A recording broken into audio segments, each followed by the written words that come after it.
সবচেয়ে আল্লাহর নিকটে আফজাল, এটা ভালো করে জেনে রাখুন।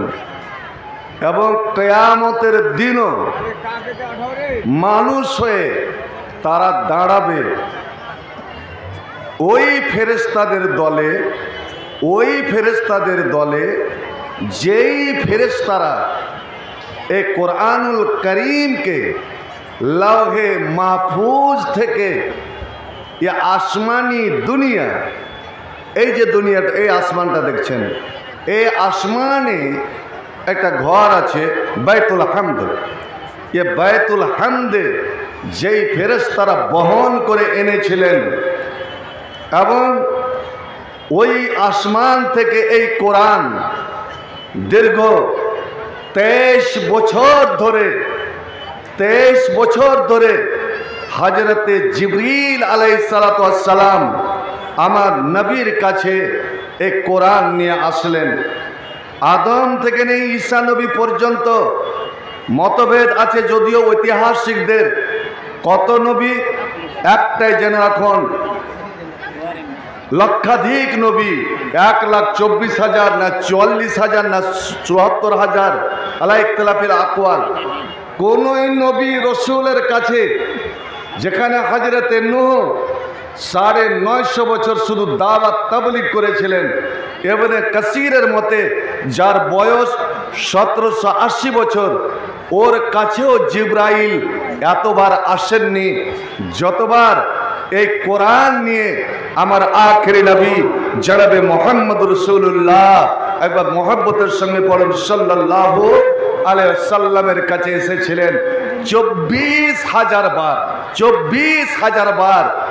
এবং মদিনা যাওয়ার পরে প্রত্যেক রমজান নবী 10টা রমজান পেয়েছিলেন। প্রত্যেক রমজানে জিবরাইল আমার নবীকে পুরো কোরআন একবার দৌড় খতম করিয়ে যেতেন পুরোটা কোরআন। কারণ আমার নবী যে শেষ নবী, তারপরে নবী আসবে না, এই উম্মত শেষ উম্মত, এদের পরে আর কোনো উম্মত আসবে না। এই কিতাব হচ্ছে আখেরি কিতাব, এর পরে কোনো কিতাব আসবে না। এই কিতাব কিয়ামত পর্যন্ত সংরক্ষিত রাখতে হবে নবীর সিনাতে, নবীর বুকে, নবীর ব্রেনের কম্পিউটারে এই কোরআনটা যেন বসে যায়। এই জন্য প্রত্যেক রমজানে একবার করে দাওয়াত করাতেন। কিন্তু বন্ধু আমার, আজ এখানে অনেক হাজি সাহেব আছেন, আমার ওস্তাদ হাজি, আমার ভাই, আমার সাথী আজও মাদানি, আমি সালাফিও মাদানি, একটু আমার সম্মানে বড়। ও দেখেছে রিয়াজুল জান্নাহ, মা বাইনা বাইতি ওয়া মিম্বারি রাউযুম মিন রিয়াজিল জান্নাহ। নবী বলছেন আমার কবর আর আমার যে মেম্বার, এর মধ্যকার স্থানটা রিয়াজুল জান্নাহ। ওই রিয়াজুল জান্নাতে বসে বসে জিবরাইল এক খতম করাতেন। কিন্তু শেষ রমজান, যেই রমজানের পরে নবীর জীবনে আর রমজান আসেনি, মৃত্যুর কিছুক্ষণ আগে ফাতেমার কানে কানে বলেছিলেন, ফাতেমা রে, আমাকে ওষুধ পানি খাওয়াবি না, কারণ এই অসুখ আমার শেষ মৃত্যু, এটা জীবনের শেষ অসুখ। কেন? আমি অন্যান্য বছর, অন্যান্য রমজান 10 দিন এতেকাপ করি, এবার কিন্তু আল্লাহর আদেশে আমাকে 20 দিন এতেকাপ করতে হয়েছে। অন্যান্য রমজানে কোরআন 1 খতম দিয়েছি, জিবরাইল 1 খতম করিয়েছেন, কিন্তু এবার হযরতে জিবরিল আমার কাছে পুরো কোরআন একবার শুনলেন। তারপরে জিবরাইল তার কণ্ঠে, তার সুরে পুরো কোরআন আমাকে শোনালেন। একবার আমি শোনালাম, একবার জিবরাইল শোনালেন, 2 খতম করেই আমি দেখলাম যে জিবরিল মাথা নিচে করে নিয়েছেন। আমি বললাম, জিবরাইলের সঙ্গে নবীর একটা বন্ধুত্বের সম্পর্ক, ভালোবাসার সম্পর্ক হয়ে গেছিল। জিবরিল আসতে দেরি করলে নবী আকাশের পানে চেয়ে থাকতেন, জিবরিল তুমি 19 দিন ধরে এলে না কেন? আমি যে ব্যস্ত হয়ে গিয়েছিলাম, আমি তো মনে করছিলাম পাহাড় থেকে নিজেকে গড়িয়ে দেব। তো আমি জিবরিলকে জিজ্ঞেস করলাম, ভাই জিবরিল, তোমাকে খুব চিন্তাশীল মনে হচ্ছে। তোমার চোখ দুটো অশ্রু সজল কেন হয়েছে? চোখে তোমার অশ্রু জল ছলছল কেন করছে? জিবরিল আমিন সেই দিন বলেছিলেন, ইয়া রাসূলুল্লাহ, ইয়া হাবিবাল্লাহ, এই কোরআন নিয়ে ওই মক্কার গারে হিরাতে শুরু করে আজ এ মদিনার আজকের এই তারিখ আমি 23 বছর ধরে এত হাজার বার আপনার কাছে আসলাম। এটা আমার শেষ আশা। এই রমজান আপনার জীবনের শেষ রমজান। এই সময় এই কোরআন শোনাটা আপনার জীবনের শেষ শোনা। কারণ এ মসজিদ থাকবে, এ রিয়াজুল জান্নাত থাকবে, এ রমজান প্রতি বছর কিয়ামত পর্যন্ত আসবে, কিন্তু এই জমিনের বুকে এই মদিনাতে আপনি থাকবেন না। রিয়াজুল জান্নাতে বসার জন্য আপনি থাকবেন না। আর আপনি যখন থাকবেন না, আমারও এই মদিনার মাটিতে রিয়াজুল জান্নাতে আর আমার আশা হবে না। এই যে আপনার যে বিরহ, আপনার সঙ্গে যে আমার জুদাই, আমার পার্থক্য, তাই আমার প্রাণটা ফেটে যাচ্ছে। বন্ধু আমার, এ ফুরকানিয়া হিফজুল কোরআন রয়ে যাবে, এ রয়ে যাবে ইনশাআল্লাহ। যতদিন আপনারা বাঁচবেন, আল্লাহ আপনাদের বাঁচাবে। জয়ের দুশ্মন যতই চেষ্টা করুক, ইসলাম ফুৎকারে কারি ফুঙে মিটবে না। কোরআনের আলো নিভাবে না, কোরআনের আলো নিভাবে না। মাদ্রাসা তো রয়ে যাবে, ওস্তাদ তো রয়ে যাবে, আপনারা রয়ে যাবেন, এ হোস্টেল রয়ে যাবে, জাগিরেরাও রয়ে যাবে। কিন্তু যারা আজ 6236টি আয়াত, 114টা সূরা সম্পূর্ণ মুখস্থ করে আজ এখান থেকে আপনার মাদ্রাসা থেকে বের হচ্ছে, জানি না তাদের আর এখানে আসা হবে কি হবে না। ভাই, একটা জেনে রাখুন, এদের বরকতে গোটা বালাপাতার উপর আল্লাহর রহমত। কারণ যখন কোরআন তেলাওয়াত হয়, একটাই দুনিয়াতে শব্দ, দুনিয়ার একটাই বাজনা, একটাই সুর, যেই সুর আরশে বসে আল্লাহ নিজে কান লাগিয়ে লাগিয়ে শুনে। মা আযানাল্লাহু লিশাইইন মা আযানা লিনবিয়িহি। আল্লাহ রাব্বুল আলামিন কোন জিনিস কান লাগিয়ে শুনেন না। আল্লাহ তো আলিম বেজাতি সুদূর, আল্লাহ তো সব জানেন।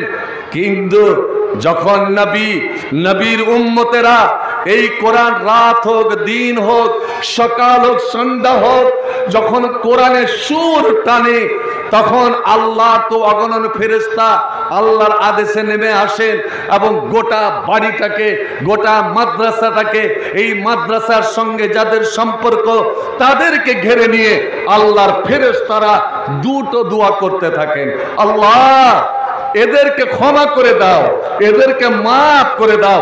আপনারা জোরে চিল্লা বলেন তো আমিন। আল্লাহ এদের উপরে তুই রহম করো, যে তোমার আখিরি কিতাবকে এত সুন্দর কণ্ঠে তেলাওয়াত করে। আল্লাহ এদের উপরে তুমি রহম করো। বন্ধু আমার, ফেরেশতারা তো শুনেন, তারা তো দোয়া করেন। সাকিনা বলে একদল ফেরেশতা স্বয়ং আল্লাহ আরশে বসে কান লাগিয়ে শোনেন। আজ এ ফুরকানিয়া আপনার বালাপাথারের জন্য কত বড় ভাগ্য, কত বড় নসিব যে আজ ওই ছেলেদেরকে যেই বাগান লাগিয়েছিলেন, আজ বাগানের ওই ফল আপনারা দেখতে পাচ্ছেন হাতে হাতে। আমি চাইব আল্লাহর ভালোবাসা শুধু ওরা হবে না, মাল কারামিল বারারা, ওরা শুধু ফেরেশতার দলে হবে না, যারা ওরাকে হেফাজত করেছে, যাদের ওদের সাহায্য করেছে, যারা এই মাদ্রাসাকে রক্ষা করার, বন্ধু আমার, তারাও যেন প্রথম তারাও যেন ডাক পায়।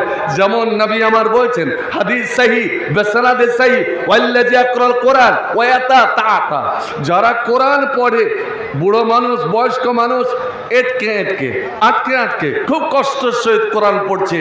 যেমন অনেক মেয়ে ছেলে হেজে করে জের জবার করে কোরআন পড়ে, তো কিন্তু কোরআনের মহব্বত ওর অন্তরে যাচ্ছে না। ফালাহু আজরান, ওদের জন্য ডাবল সওয়াব। তো আজ আপনারা এই দৃশ্য এখনই হচ্ছে, ওদেরকে দস্তারে ফরাগাত দেওয়া হচ্ছে, লাঠি পাগড়ি, এবং আপনারা দেখবেন এবং এই ছেলেদের জন্য দোয়া দেবেন, এরা যেন এই কোরআনকে যায় এবং বরবাদ যেন না করে দেয়। কারণ নবী আমার বলছেন কোরআনটা হলো বাঁধা উটের মতো, বাঁধা উটের মতো। বাঁধা উটকে যদি খেয়ালে রাখো তো ঠিক বসে থাকবে, আর যদি বেখিয়াল হয়ে যাও, ও যদি দড়ি ছিঁড়ে দিতে পারে তো আর উটকে ধরা যাবে না, ও যে পালাবে তো কেউ দড়িও ধরতে পারবে না। কোরআন যদি সকাল সন্ধ্যা বারবার পড়েন, এই কোরআন থাকবে স্মরণে। আর আল্লাহর কিতাব থেকে যদি কেউ আধা দূরে সরে যায়, আমি হাফেজ, আমি কোরআন হিফজ করেছি কিন্তু আমি রমজানি হাফেজ, ওই রমজান মাসে তারাবি পড়াতে যাব, তখন মুখস্থ করে শুনুন এই কোরআন অসাধ্য তপস্যান, ওই উটের চেয়ে বেশি পালাবে ওদের ব্রেন থেকে, ওদের অন্তর থেকে, যারা এই কোরআন থেকে বেখিয়াল হবে। আমার এই ছেলেরা যেন বেখিয়াল না হয়, এরা যেন আমিল বিল কোরআন যেন হয়, কোরআনের ওপরে যেন এরা আমল করতে পারে, যেন মানুষকে আমল করাতে পারে, এই দোয়াটুকু দিবেন। এবং আমি তো বলবো এই কি আছে, পাগড়ি আর কি দিয়েছে, লাঠি, আর কিছু দামি, এত সস্তাতে ছাড়ে একজন কোরআনের একে। আচ্ছা একটা জিনিস দেখবো, আল্লাহর নবীর পাশে মজলিস বসে আছে, বুখারীর হাদিস, একটা মেয়ে ছেলে, বুড়ি মেয়ে ছেলে গিয়ে দাঁড়িয়ে আছে, শরমে কিছু বলতে পারে না। এবার সাহাবাদের মধ্যে নবী বলছেন, ও মা কি বকাও, তুমি দাঁড়িয়ে আছো? বেটা আমি নিজের হাতে খুব আরমান করে 1 মাস ধরে কষ্ট করে এই লুঙ্গিটা, এই কাপড়টা আমি তৈরি করেছি, মানে তাঁত আমি চালাতে জানি, আমি নিজে সে তৈরি করেছি। কেন? আমি নিজের হাতে তোমাকে আমি পড়াবো। মা যেমন বেটাকে পড়িয়ে দিতে পারে, ওস্তাদ ছেলেকে পড়িয়ে দিতে পারে, যেমন এখনই আমার মাদানী সাহেব, আমার ওস্তাদ, এরা থাকতে আমাকে, তো আমি তোমাকে পড়াবো। নতুন আল্লাহর নবী চট করে বলছেন দাও। ওহ, লুঙ্গিটা পরেছে। ভাইজান একটা কথা বলে যাচ্ছে, শুনে যান। অনেক মানুষ বলে যে আমি নবীকে স্বপ্নে দেখেছি, অনেক বলে দেয়। ওকে জিজ্ঞেস করেন, আচ্ছা নবীকে যে স্বপ্নে দেখলি নবী কেমন? ও যদি বলে উমুকের মতো, মুখটা উমুকের মতো, মারেন ওর চোপাতে। মিথ্যা। নবীর এই কপাল, নবীর এই গাল, নবীর এই গন্ডদেশটা, নবীর এই 2 বাহু, নবীর এই সিনা, আল্লাহ কেমন ভাবে তৈরি করেছিলেন যে দুনিয়ার কোন মানুষের সঙ্গে ওর তুলনা করা যাবে না। লাম ওরা কাবলাহু ওয়ালা বাদাহু মিসলহু সাল্লাল্লাহু আলাইহি ওয়াসাল্লাম। হযরত আলী বলছেন, নবীর মতো, নবীর আগে না কোন মা কাউকে জন্ম দিয়েছে, না নবীর পরে কোন মা কিয়ামত পর্যন্ত কাউকে জন্ম দিতে পারবে। জোরে বলেন একবার সুবহানাল্লাহ। সাল্লাল্লাহু আলাইহি ওয়াসাল্লাম ইয়াকমান রাহু বাদিহাতান, কেউ যদি নবীকে হঠাৎ দেখে নিতেন আর দেখে নিয়ে ও যাবে তো যেতে পারতো না, বারবার ঘুরে ঘুরে তাকাতো। আল্লাহু আকবার। ও বাড়ি ঘর ছেলে মেয়ে সব ভুলে যেত। ও আর তুলনা করা যাবে? হ্যাঁ। তো নবীকে খুব কাপড় মানাতো, কতগুলো মানুষকে কাপড় মানায়। এই যে আমাকে মাথায় দেখেন শেরওয়ানিটা পরেছে, কত সালা মানাইছে। হ্যাঁ, আর কতজন পাঞ্জাবি পরবে তো মানাবে না। এই যে আমাকে মুলবি আব্দুল হাইটা আছে, পাতলা মানুষ তো, যেমন যত সারা আগে দিয়ে চেড়ে যাবে। নবীর গঠনটাই এমন ছিলেন, যেই কাপড়ই পরতেন খুব মানাতো। আল্লাহু আকবার। এবং নবীর আগেকার লুঙ্গিটা ছিঁড়ে গেছিল, নবীর নতুন একটা লুঙ্গির দরকার ছিল। ওই তালবিলিমের মধ্যে একটা তালবিলিম বসেছিল, তালবিলিমটার মুখ দিয়ে জোড়া, মানে এই লুঙ্গিটা যদি আমি পেতাম। আর নবী তো কাউকে ফিরাতেন না। এখন যদি আমি বলি যে একটা ছেলে পিছনে এই লাঠি আর পাগড়ি আর পায়জামাতে 1500 টাকা খরচ হয়েছে, কে দিতে পারে? তা আপনারা সহজে তৈরি হবেন না। কিন্তু নবী ফিরাতেন না। যা কোরআন যে বলেছে মাংনেওয়ালাকে ফিরাইও না, নবী চট করে উঠে বাড়ি চলে গেলেন। সাহাবারা অন্যান্য তাল বিলেন অকে লেগেছে মুড়াইতে, এই তোর এত লোক, নবীকে লুঙ্গিটা মানাইছে, নবীর দরকার আছে, আর তুই কেনে চাহ বসলি, কেনে চাহ বসলি বল? নবী বাড়ি গেলেন, এর মানেই যে কাপড় বদলে লুঙ্গিটা দেবে তোকে। ঠিকই অল্পক্ষণের মধ্যে নবী লুঙ্গিটা তাও করে এনে ছেলেটাকে দিয়ে দিল। আরো এরা লেগেছে ঘোড়াইতে, যা তা কথা শোনাতে লেগেছে। হায় রে হায় রে, আবে নবীকে তুই করে দিলি। ই বেচারা তখন কানতে, সবাই যদি বলে তো কানবে না, কানতে লেগেছে। দিয়ে বলছে কি, ভাই এই লুঙ্গিটা আমি পিনবো মনে করে আমি চাইনু কি, আমি এটা পিনবো না। আচ্ছা, কেউ খাইতে পায় না, আর তুই জমা করার জন্য যেমন মেয়ে ছেলে বলে তোলার কাপড়, কেউ পড়তে কাপড় কড়িয়ালি স্টেশনে দেখেন তো উলঙ্গ হয়ে পড়ে আছে। আর তোলার কাপড় যদি ওর আলমারি খোলা যায় তা 8-10 খানা শাড়ি গোটা আপনার বালা পাথারকে ঢেকে নেওয়া যাবে। শোনন, ফালতু জমিয়ে রাখা এগুলো নিষিদ্ধ। তো তুই ফের লুঙ্গিটা কি করবি? কইছে আমি জমা করে রাখবো। আর ওকে ঘোঁচা মারতে শুরু করেছে। হায় হায় হায়, নবীর দরকার পড়ার, আর তুই তুইলা রাখবি রে? কইছে ভাই রে, এটা আমি আমার ছেলে পিলার লেগে তুইলা রাখবো না। আসলে আজ আমার হঠাৎ মরণকে মনে পড়ে গেল, মরণকে মনে পড়ে গেল। এই যে নবী লুঙ্গিটা পরেছেন, নবীর শরীরে লুঙ্গিটা লেগেছে। আমি তাই চিন্তা করলাম এই লুঙ্গিটা যদি পেতাম আমি রেখে দিতাম। মরার সময় আমি আমার ছেলে মেয়েকে বলে যেতাম, আমার কাফনে অন্য দরকার নাই, ওই লুঙ্গিটা দিয়ে যেন আমাকে কাফন পরানো হয়। মানে 3খানা যে কাপড় রাখবি, লুঙ্গিটা এমন ভাবে রাখবি যেন আমার শরীরে মিশে থাকে, যেন এই লুঙ্গির বরকতে আমি জাহান্নামের আযাব থেকে বেঁচে যেতে পারি। সুবহানাল্লাহ। ভাইজান, সে তালবিলিমটাকে জানেন যে জান্নাতের সার্টিফিকেট আগেই পেয়েছিল। 10 জনের মধ্যে একজন, নাম আমি বলছি না, আপনারা জেনে নেবেন। তো সেই লোকটা জাহান্নাম থেকে বাঁচার জন্য নবীর লুঙ্গিটা চেয়ে নিচ্ছে। তো আমি দেখব এই 3টা ছেলে আর 3টা জামা কাপড়ে 1500 খরচা হয়েছে। 4 জন, আচ্ছা আমার ভুল হয়েছে, কাফারা দিয়ে দেন আপনারা। তো 4টা, আলহামদুলিল্লাহ 4 জন, আবু বকর, উমর, উসমান, আলী, 4 খলিফা, নবীর 4 ইয়ার, আর এখানে কোরআনের 4টা ইয়ার, 4টা মাহবুব, 4টা ভালোবাসা। আর আপনাদের মধ্যে আমি 4 জন এই কোরআনের জন্য আত্মত্যাগী, কুরবানি দেনেওয়ালা।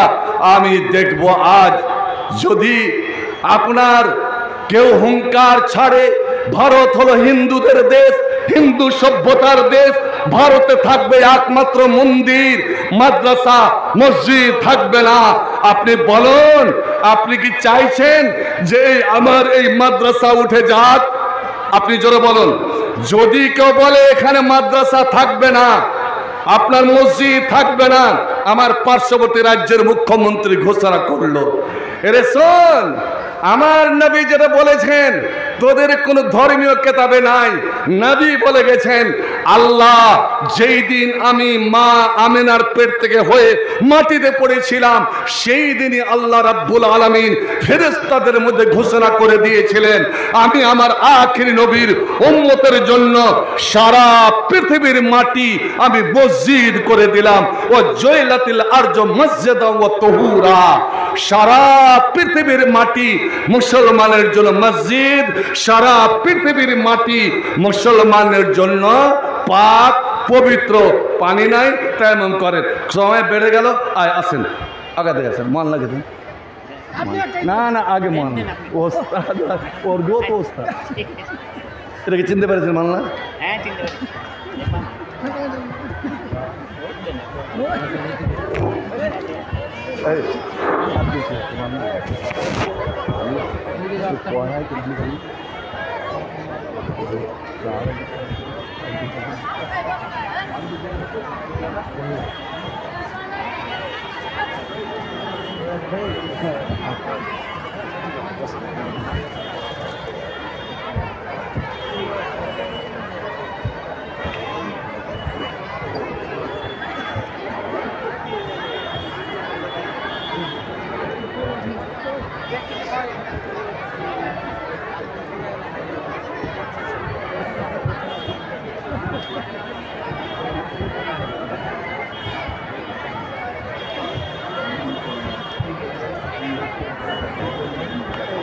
আসসালামু আলাইকুম রহমতুল্লাহ বরকাতুহ।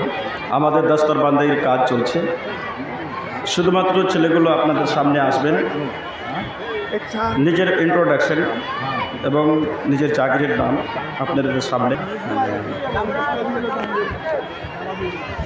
আসসালামু আলাইকুম রহমতুল্লাহ বারাকাতুহ। আমার নাম শামীম আক্তার, আমার বাবার নাম আব্দুর রহমান, গ্রাম মাটিয়ারি, পোস্ট মিলনগড়, থানা হরিশ্চন্দ্রপুর, জেলা মালদা। আমার জায়গিরের নাম আব্দুল হক, আমার জায়গিরের গ্রাম ঝাঙ্গড়পাড়া। আমি এখানে কড়িয়ালি ঝাঙ্গড়পাড়া।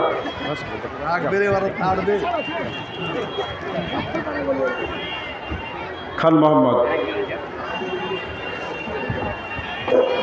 আসসালামু আলাইকুম রহমতুল্লাহি ওয়া বারাকাতুহু। আমার নাম খান মোহাম্মদ, আমার বাবার নাম তজিবুর রহমান, আমার গ্রামের নাম বাঙালিপুর, আমার পোস্ট বিলাসপুর, থানা করণদিঘি, জেলা উত্তর দিনাজপুর। আমার জাগিরের নাম মাহতাব আলী এবং তার গ্রাম কোড়াইলি ঝাঙ্গুরপাড়া। সময় নেই। মাজারুল হক। আসসালামু আলাইকুম। আমার নাম মাজারুল হক, আমার বাবার নাম ইসাহাক আলী, আমার গ্রাম সোনাপুর, আমার জাগির নাম শুকুরউদ্দিন, আমার জাগিরের গ্রাম লতাশি। আসসালামু আলাইকুম।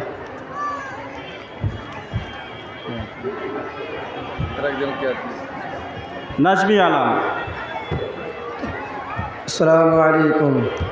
আমার নাম নাজমি আলম, আমার বাবার নাম মোহাম্মদ ইসরাইল, আমার গ্রামের নাম আলমগঞ্জ, পোস্ট তালগাছি, থানা হরিশ্চন্দ্রপুর, জেলা মালদা। আমার জাগিরের নাম